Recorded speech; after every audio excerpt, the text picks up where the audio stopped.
#1 song on the Billboard chart is called Rich Men North of Richmond. It is by a singer from Farmville, Virginia, named Oliver Anthony.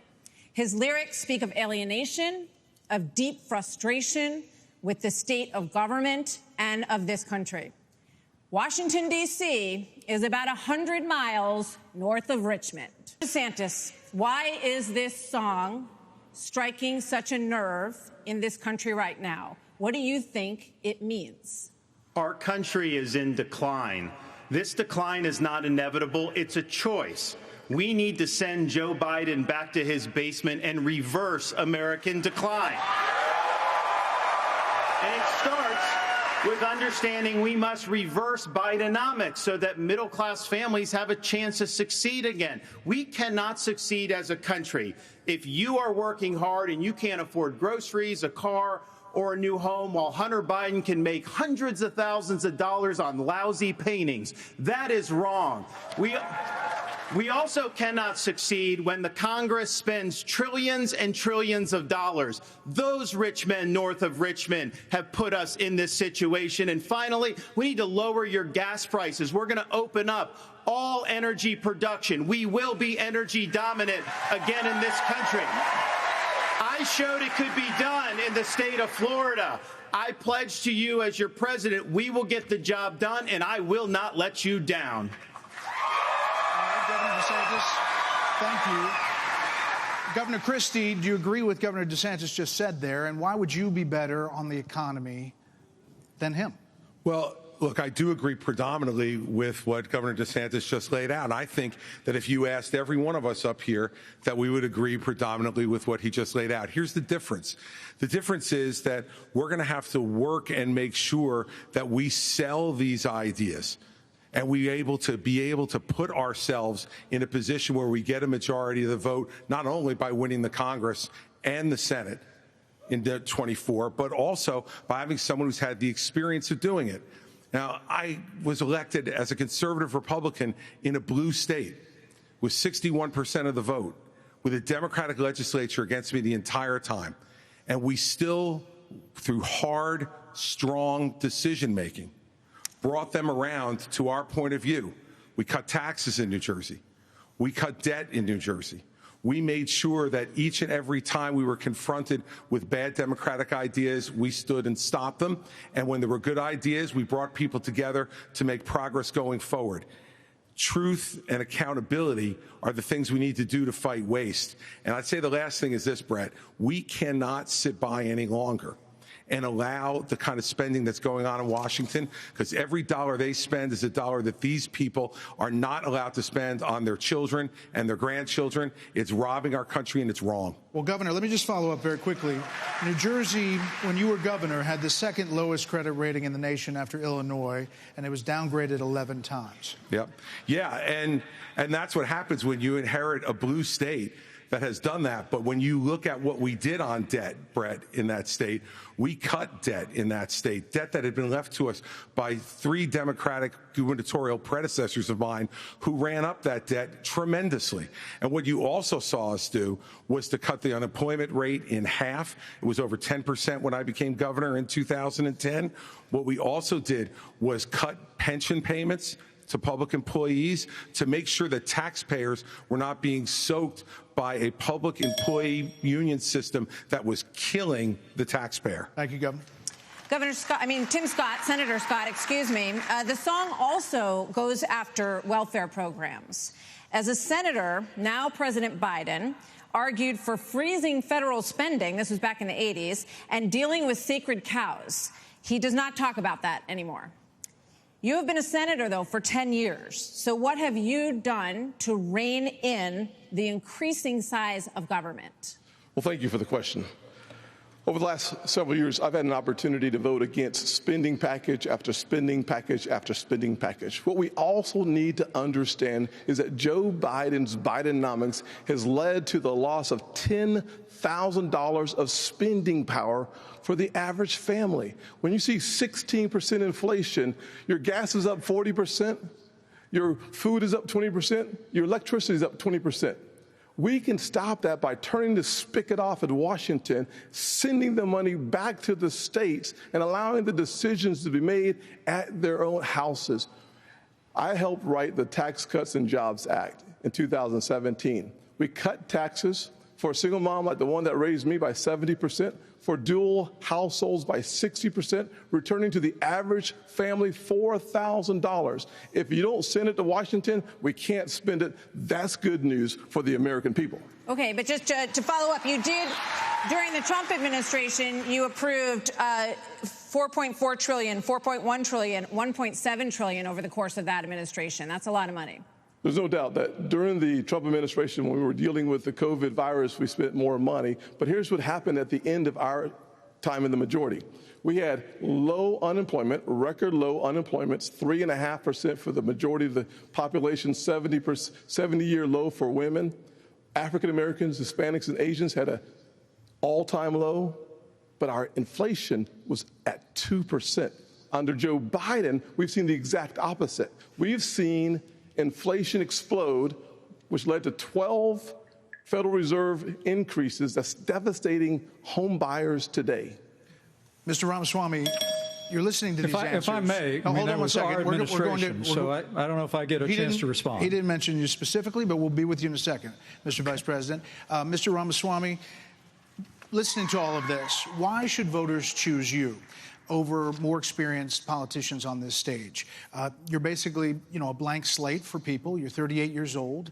You've said that you only voted in 2 presidential elections before this moment, this political race. So first, let me just address a question that is on everybody's mind at home tonight. Who the heck is this skinny guy with a funny last name, and what the heck is he doing in the middle of this debate stage? I'll tell you, I'm not a politician, Brett. You're right about that. I'm an entrepreneur. My parents came to this country with no money 40 years ago. I have gone on to found multi-billion-dollar companies. I did it while marrying my wife, Apoorva, raising our 2 sons, following our faith in God. That is the American dream. And I am genuinely worried that that American dream will not exist for our 2 sons and their generation unless we do something about it. And I do think Brett is going to take an outsider, because for a long time we have professional politicians in the Republican Party who have been running from something. Now is our moment to start running to something, to our vision of what it means to be an American today. If you have a broken car, you don't turn over the keys to the people who broke it again. You hand it over to a new generation to actually fix the problem. That's why I'm in this race, and we're just getting warmed up. All right, to you, Governor Haley.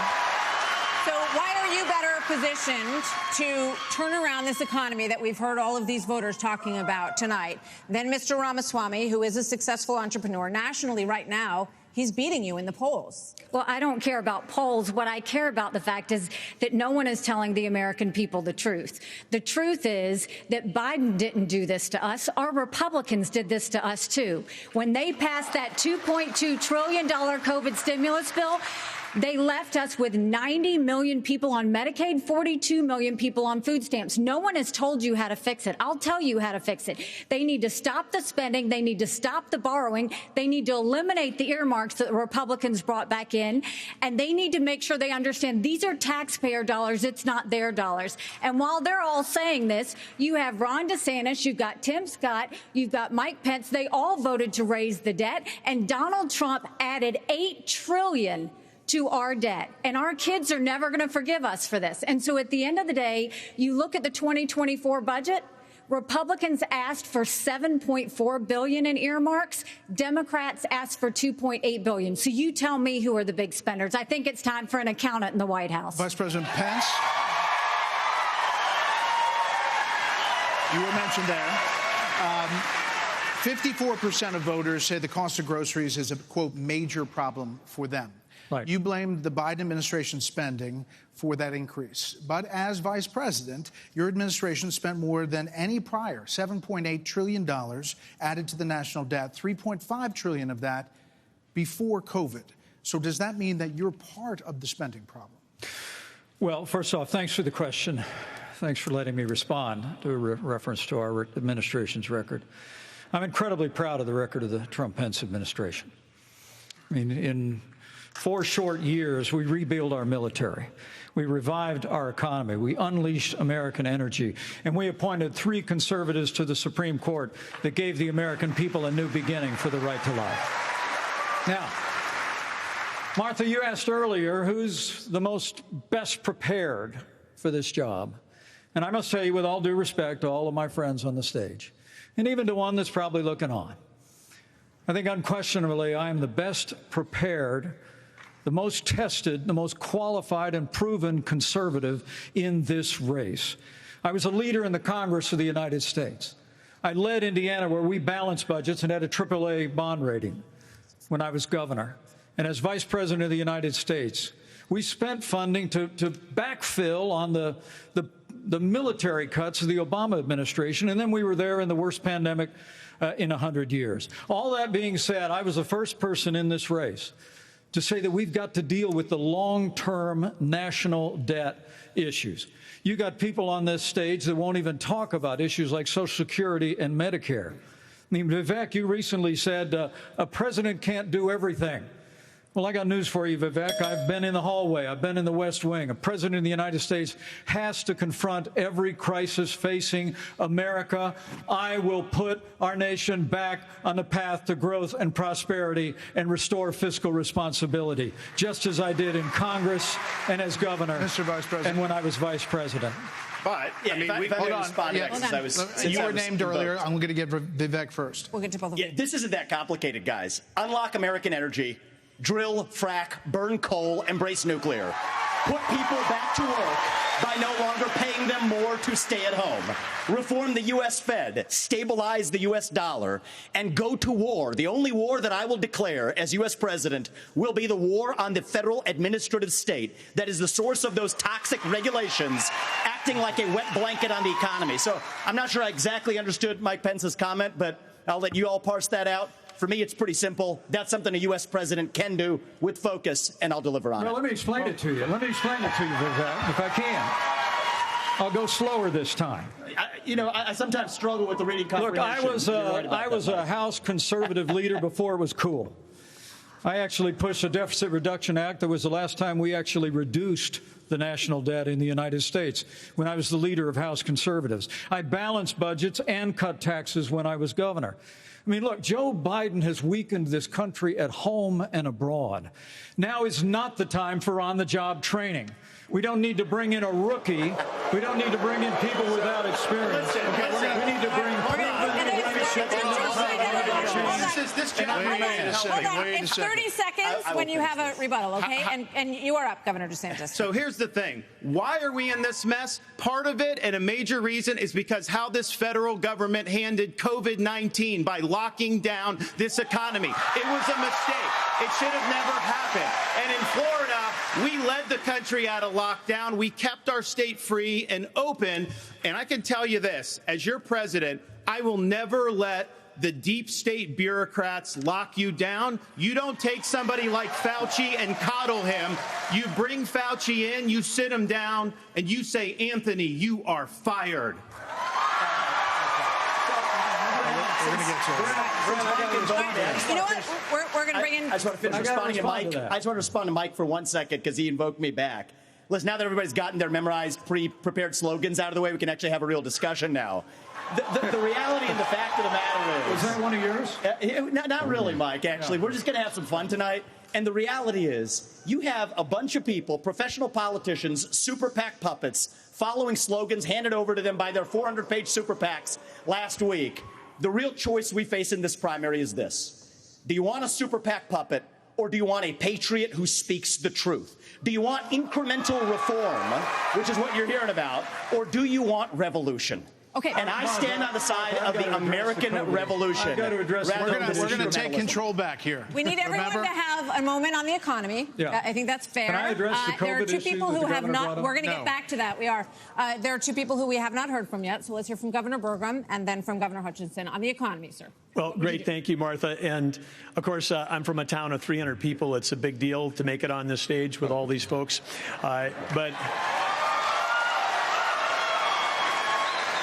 But when they were all wishing me well, and I think I took them a little too literally when they said, go to Milwaukee and break a leg. So, but I do want to say on this, we're missing something. We can't just talk about the Biden economy because the economy, energy, and national security are all tied together. Of course, we're paying too much for our energy in our state, in our country right now.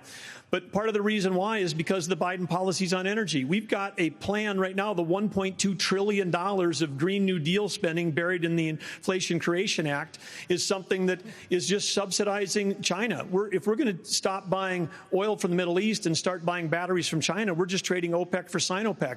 And then belatedly, the Biden administration says, no, we're going to put sanctions on Russian oil.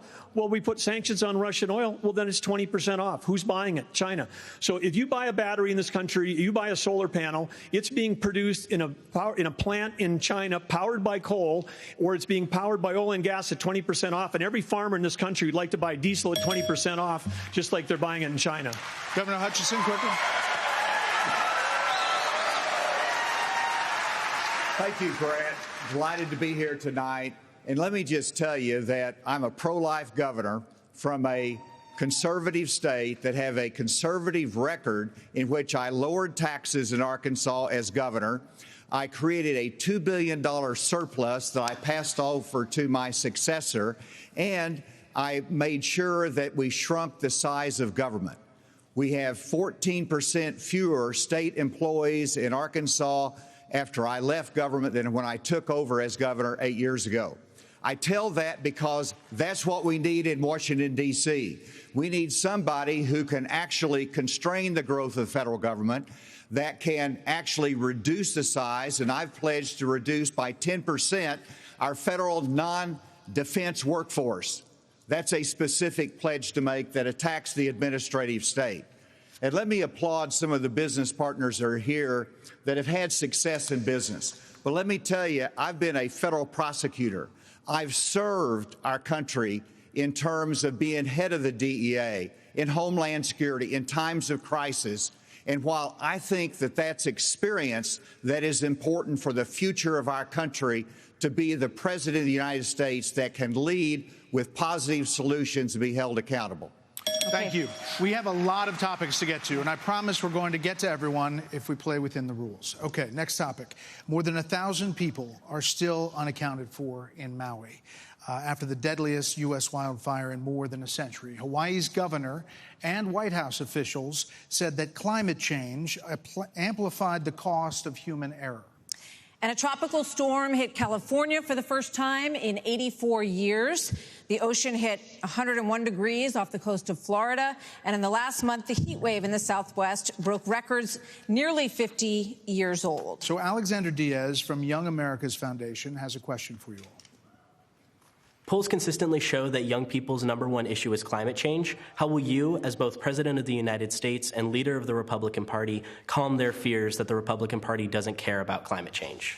So we want to start on this with a show of hands.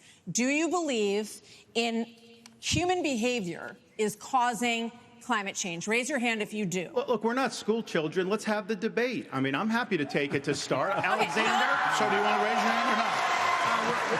I don't think that's the way to do. So let me just say to Alexander this. First of all, one of the reasons our country's decline is because of the way the corporate media treats Republicans versus Democrats. Biden was on the beach while those people were suffering. He was asked about it. He said no comment. Are you kidding me? As somebody that's handled disasters in Florida, you got to be activated. You've got to be there. You've got to be present. You've got to be helping people who are doing this. And here's the deal. Let's just answer the question. So is that a yes or is that a yes? Is that a hand raise? You do not. I think it was a hand raise for him, and it's my hands are in my pockets. No, because no, the climate change agenda is a hand. hoax.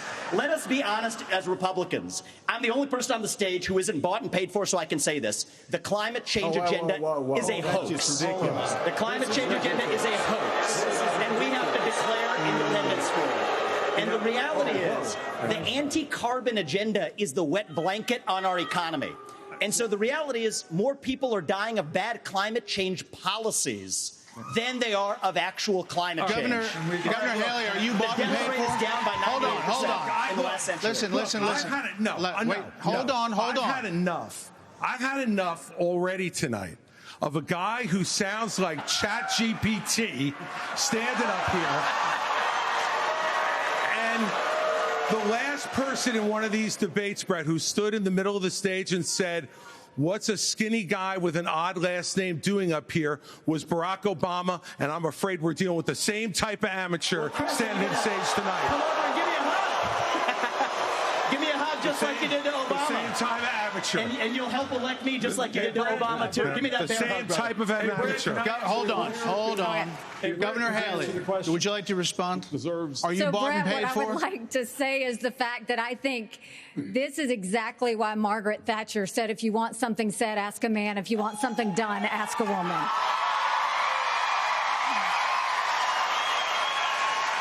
First of all, we do care about clean air, clean water. We want to see that taken care of, but there's a right way to do it. And the right way to do it is, first of all, yes, is climate change real? Yes, it is. But if you want to go and really change the environment, then we need to start telling China and India that they have to lower their emissions. That's where our problem is. And these green subsidies that Biden has put in, all he's done is help China, because he doesn't understand all these electric vehicles that he's done, what that does. Half of the batteries for electric vehicles are made in China. And so that's not helping the environment. You're putting money in China's pocket, and Biden did that. So, first of all, I think we need to acknowledge the truth, which is these subsidies are not working. We also need to take on the international world and say, okay, India and China, you've got to stop polluting, and that's when we'll start to deal with Senator Scott, are you bought and paid for? Absolutely. Are you bought and paid for? I'm sorry? Are you bought and paid for? Absolutely not. I mean, here's what the American people deserve is a debate about the issues that affect their lives. Going back and forth, being childish, is not helpful to the American people to decide on the next leader of our country. Number one, wait a second. Number two, as a kid who grew up in a single-parent household mired in poverty, I wondered, was the American dream real for kids who were devastated by poverty, devastated by the challenges of life? I came to the conclusion that America can do for anyone what she's done for me if we focus on restoring hope, creating opportunities, and protecting America. If we want the environment to be better, and we all do, the best thing to do is to bring our jobs home from China. If we create 10 million new jobs in my Made in America plan, we will have a better economy and a better environment. Let me tell you why I say that, Brett. America, do it quickly. America has cut. I'm a Southern boy, I talk slow. So America, Another one. That was quick. America has cut our carbon footprint in half in the last 25 years. The places where they are continuing to increase, Africa, 950 million people. India, over 1 billion. China, over 1 billion. Why would we put ourselves at a disadvantage, devastating our own economy? Let's bring our jobs home. We have a lot of different topics to get to. Yeah, we do. We thank you all. Thank you, Senator Scott. So coming up next, the candidates will weigh in on what could be a defining issue in the 2024 campaign. The first Republican debate continues moments away.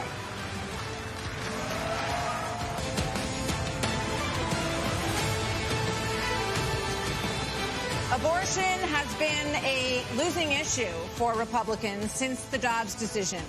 In 6 state referendums, all have upheld abortion rights in this country. And even in red states, there are more swing state referendums that are coming up as we head into the elections as well on this. So, Governor Haley, what do you say to your party and to your state, which today confirmed a 6-week abortion law as well, especially the impact on women suburban voters across this country? Thank you, Martha. I am unapologetically pro-life, not because the Republican Party tells me to be, but because my husband was adopted and I had trouble having both of my children, so I'm surrounded by blessings. Having said that, we need to stop demonizing this issue. This is talking about the fact that unelected justices didn't need to decide something this personal, because it's personal for every woman and man. Now it's been put in the hands of the people. That's great. When it comes to a federal ban, let's be honest with the American people and say it will take 60 Senate votes. It will take a majority of the House. So in order to do that, let's find consensus. Can't we all agree that we should ban late-term abortions? Can't we all agree that we should encourage adoptions? Can't we all agree that doctors and nurses who don't believe in abortion shouldn't have to perform them? Can't we all agree that contraception should be available? And can't we all agree that we are not going to put a woman in jail or give her the death penalty if she gets an abortion? Let's treat this like a respectful issue that it is and humanize the situation and stop demonizing the situation. Brett, Governor, you're not mentioned, Vice President Pence. Governor DeSantis, you signed a 6-week abortion ban in Florida. One of your biggest financial backers said that you need to, quote, shift to get moderates or you will lose. What do you say to him and others who say politically that is a tough thing to sell nationally? Well, I would say we sold the biggest election landslide victory in the history of the Republican Party in the state of Florida in 2022. That's what I did. We can win. But second of all, look, you got to do what you think is right. I believe in a culture of life. I was proud to sign the heartbeat bill.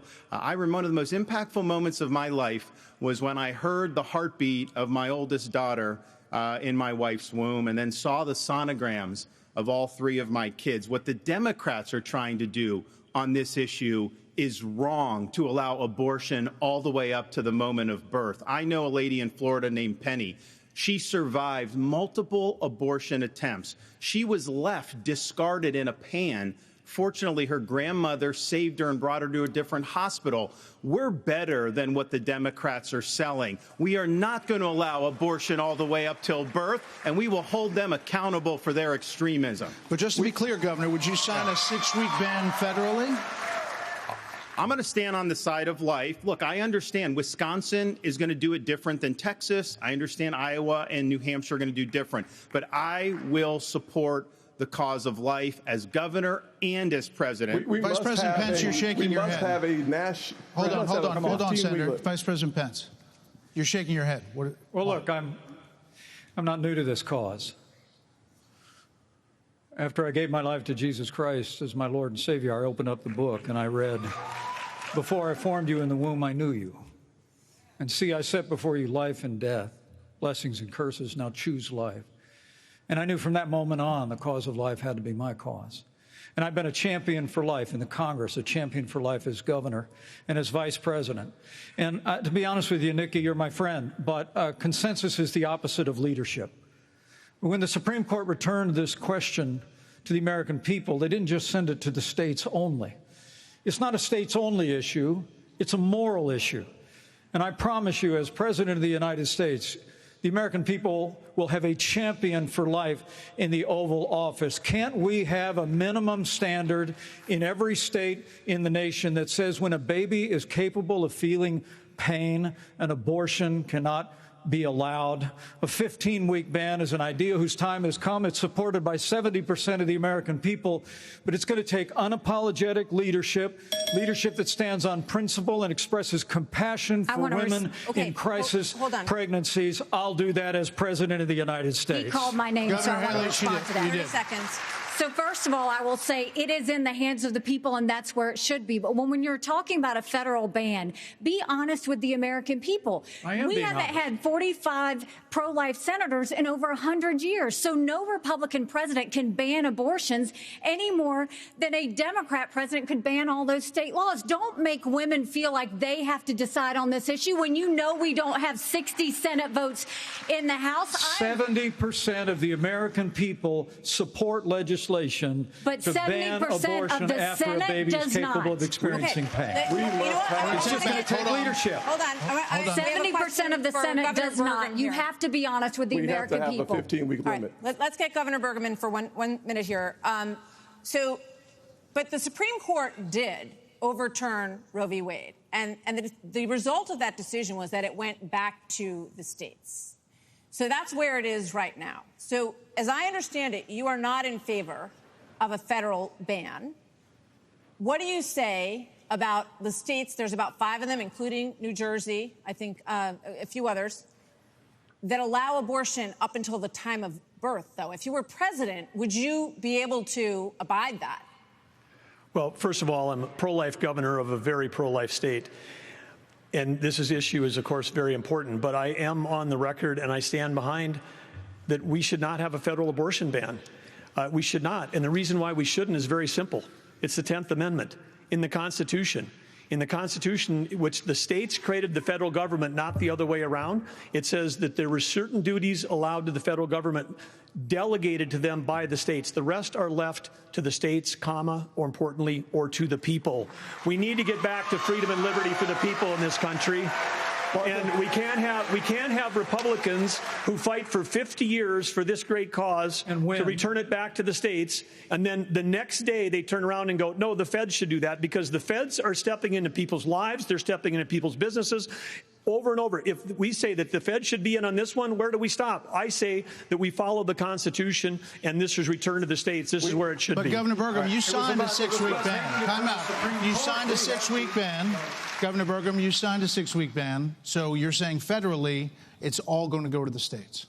Yes, and what is going to work in New York will never work in North Dakota, and vice versa. That's Governor why 50 Asa states. Hutchinson, That's why right 50 states. This is too important of an issue that I have to address.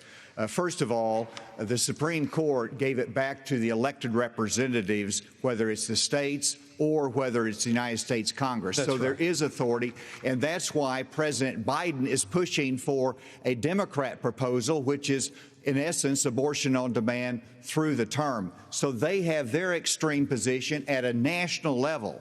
It's most likely going to be addressed in the states, but it's certainly fine for it to be addressed at the national level as well. Arkansas has the record of being the most pro-life state in the nation. I signed 30 pro-life pieces of legislation while I was governor. And every state can determine a different outcome here. And it is the most important issue for women and for the unborn child and for our country that we get this right. It's going to be a continued debate. Let's talk about it in terms of compassion, in terms of protecting the life, and also understanding how we have to enhance adoption services, how we have to enhance maternal care. Those things we've done in Arkansas and are important for our nation's future. There are a lot of issues that are very important. Senator, I'll let you weigh in. We cannot let states like California, New York, and Illinois have abortions on demand up until the day of birth. That is immoral. It is unethical. It is wrong.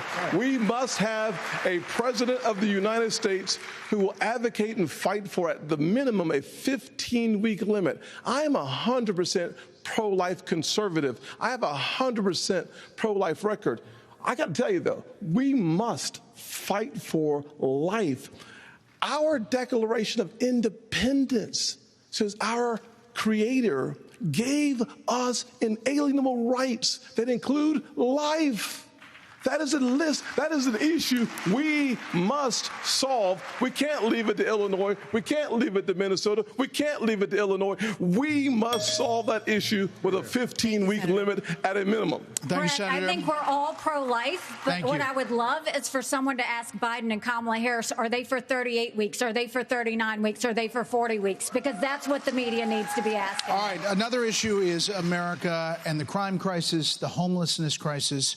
American cities are in decline. People are moving out as homelessness, drugs, crime move in. There are problems accelerated. They did accelerate during the pandemic and are still rising, actually. Murders in Los Angeles, New York, Chicago, all up 30% between 2019 and 2022. Homelessness is up 11%, the largest jump in recorded history. Vice President Pence, a lot of this began in the COVID era. How much of what we're seeing happening around this country is a result of those COVID lockdowns? And is your administration in part to blame for how we got here? Well, I think what's in part to blame is the Democrats have been talking about defunding the police for the last 5 years. And we ought to be funding law enforcement, particularly in our major cities, at unprecedented levels. I mean, it's extraordinary to think about the violence that's claiming innocent lives literally every week in every major city in this country. And yet Democrats and liberal prosecutors in major metropolitan areas continue to to work out their fanciful agendas, to do bail reform and go easy. What we need is strong commitment to law enforcement. We need leadership in Washington, D.C. that will marshal the resources of the states, marshal the resources of the American people. But let me also say it's about opportunity. I mean, a lot of people don't know that those Trump-Pence tax cuts that we got signed into law go away at the end of 2025 if we don't have a Republican president and a Republican House and a Republican Senate. When I'm president of the United States, we're actually going to cut taxes further. We're going to extend those tax cuts, and we're going to close the Federal Department of Education, block grant all that funding back to the states. With a growing economy and educational choice and law enforcement, we will bring our cities back. Governor Christie, another issue. This weekend here in Milwaukee, reports say there were 30 shootings, and a number of them including kids. Add that to the big increase in school shootings around the country. Democrats blame this crisis on easy access to guns. They also blame Republicans for blocking gun control legislation. What would President Christie do? You know, I'm proud of the fact, Brett, that I'm the only person, along with Governor Hutchinson, up on this stage who's actually running United States Attorney's Office. I ran the 5th largest office in America in a state where there is significant urban crime. And the problem is not going to be solved by more money. The problem is that these prosecutors in these localities in the states are refusing to do their job and to arrest violent criminals. So what a President Christie would do is appoint an attorney general who would instruct each of the 93 U.S. attorneys that they are to take over the prosecution of violent crime in every one of those cities that are failing to do so. We have plenty of room in the federal prisons to lock up these violent criminals and clean up what's going on all across this country in these individual cities.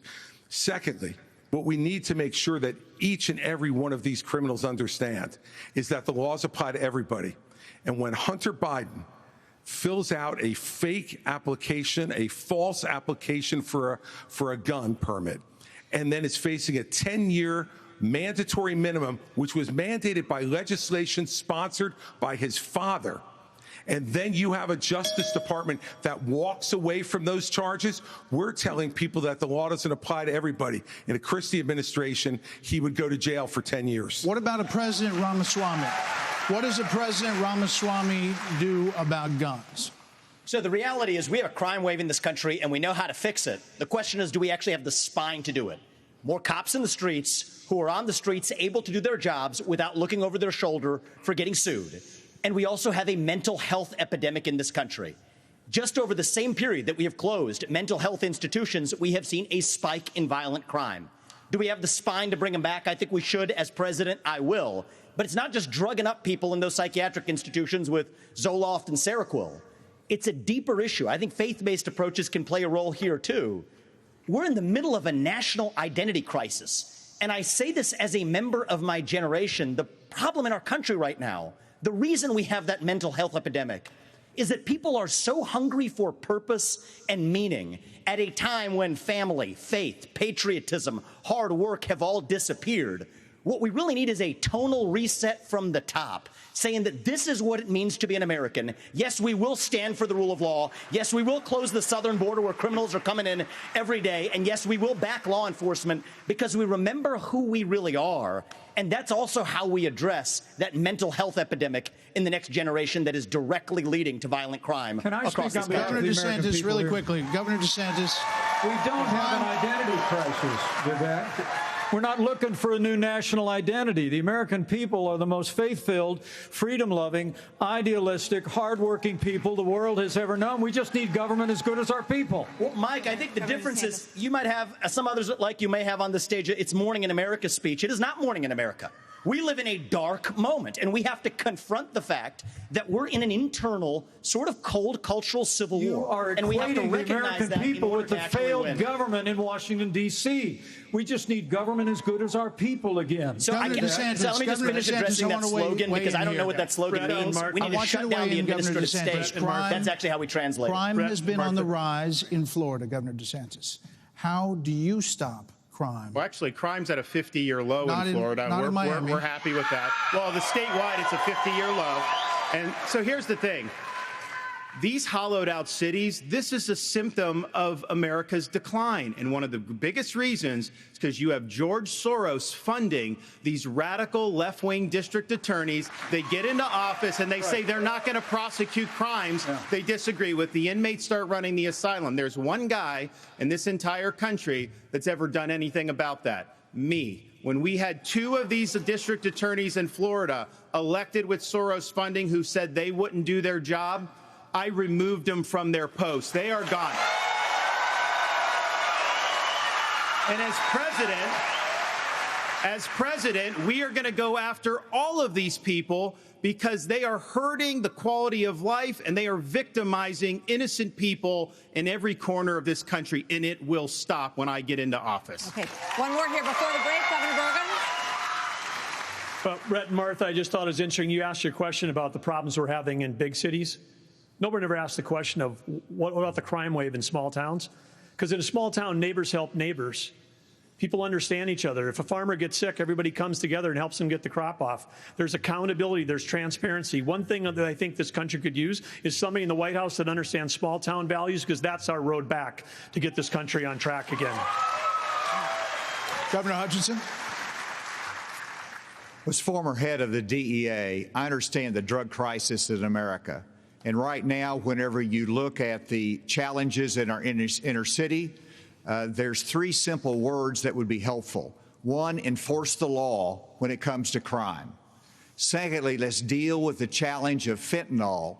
And it's both about stopping the fentanyl coming from Mexico, but it's also about education of our young people, making sure that we have the tools that are needed for addiction counseling. That's what we expanded in Arkansas as well. Whenever you look at the underlying challenge of America, though, no one likes to see an America with smash and grab in our inner cities. As President of the United States, that will stop.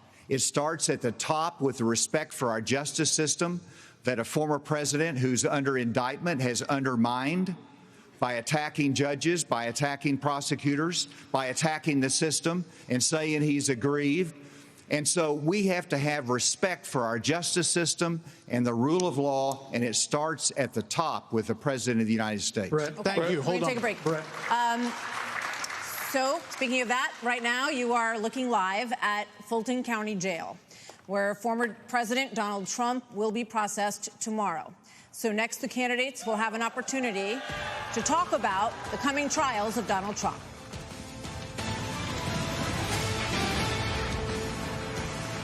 Well, we have a lot to get to in this second hour of this GOP primary debate. Policy discussions the Americans want to hear you all on.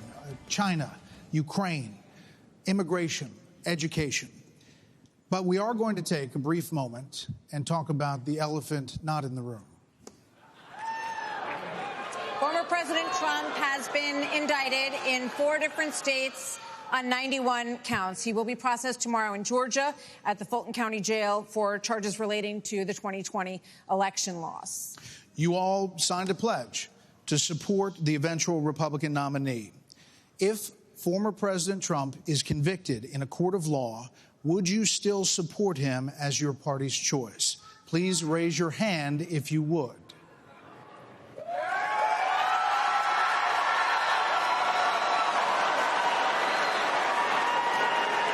Just hold on.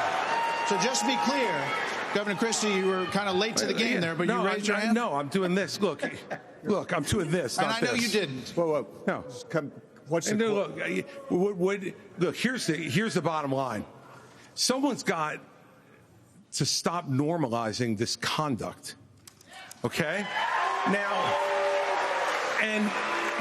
whether or not you believe that the criminal charges are right or wrong, the conduct is beneath the office of President of the United States.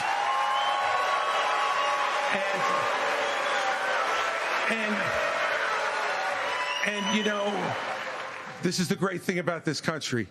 Booing is allowed, but it doesn't change the truth. It doesn't change the truth. Mr. Ramaswamy, you raised your hand supporting... No, I'd like to get in and respond. Let's just speak the truth, okay? President Trump, I believe, was the best president of the 21st century. It's a fact.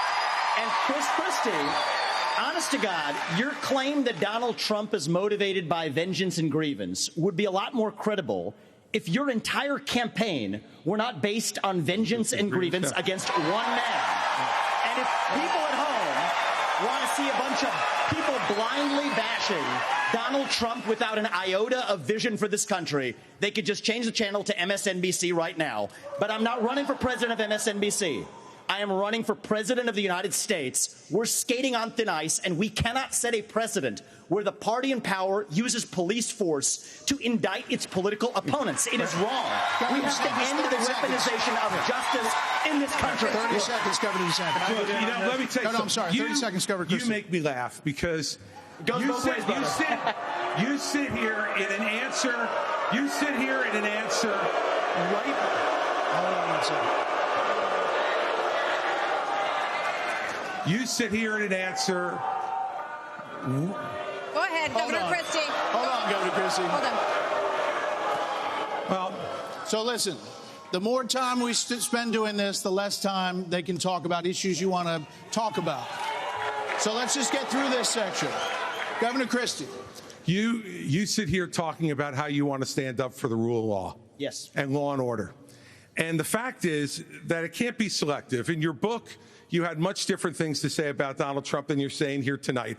That's not true. Well, it is very true. That is not true. It's very true. I read it, because and there's I a know. difference Look, between bad behavior and illegal behavior, Chris. And you, as a prosecutor, should know better. Yeah, you know what? I know a lot better. There's a difference between bad behavior. And I know a lot better than you do. You've never done it like you've never done anything to try to advance the interests of this government except to put yourself forward as a candidate tonight. And here's the thing. We've stood up for law and order. I did it as U.S. attorney. I did it as governor. And I am not going to bow to anyone when we have a president of the United States who disrespects the Constitution. He said, your MSNBC contributor. He said, these are politicized indictments, Martha, and we have to call out the truth. Martha, it's important to say that the president said, Donald Trump said, it's okay to suspend the Constitution.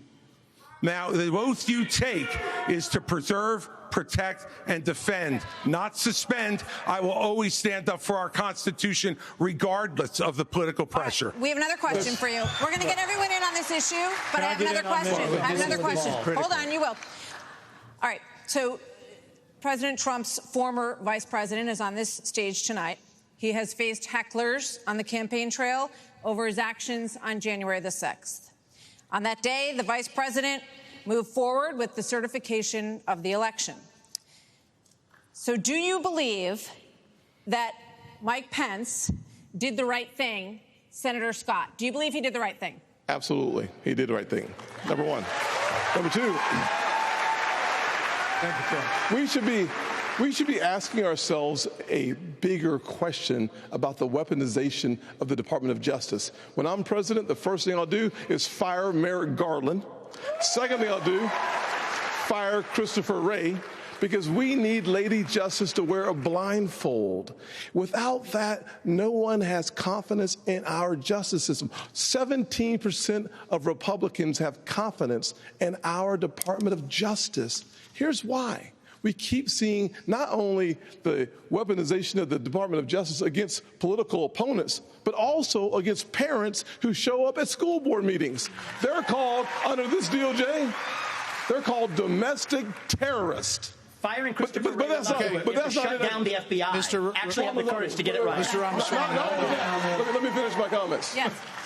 Not only that, in addition to that, we see the SWAT team show up at pro-life activist homes with guns drawn because this DOJ uses their power, uses their authority, not just against political opponents, but against conservatives and conservative causes. It is time for a change in America, and I will bring that change to the greatest nation on God's green earth. We have an important But Governor question DeSantis, do you believe that Mike Pence did the right thing on January 6th? So here's what we need to do. We need to end the weaponization of these federal agents. Right, but I will do that. That's not the question. I know, but here's the thing. You can answer the This question. election is not about January 6th of 2021. It's about January 20th of 2025, when the next president is going to take office. I know what the Democrats would like to do. They want to talk about all these other issues, but we've got to focus on your future. We've got to focus on reversing the decline of our country. I learned in the military, I was assigned with U.S. Navy SEALs in Iraq, that you focus on the mission above all else. You can't get distracted. So Republicans, we've got to look forward, and we've got to make sure that we're bringing the message that can win in November 2021. Did not answer the question. Vice President Pence, what do you think, Vice President? Is to support and defend the Constitution of the United States. I think the American people deserve to know whether everyone on this stage agrees that I kept my oath to the Constitution that day. There's no more important duty. So answer the question. I've answered this before.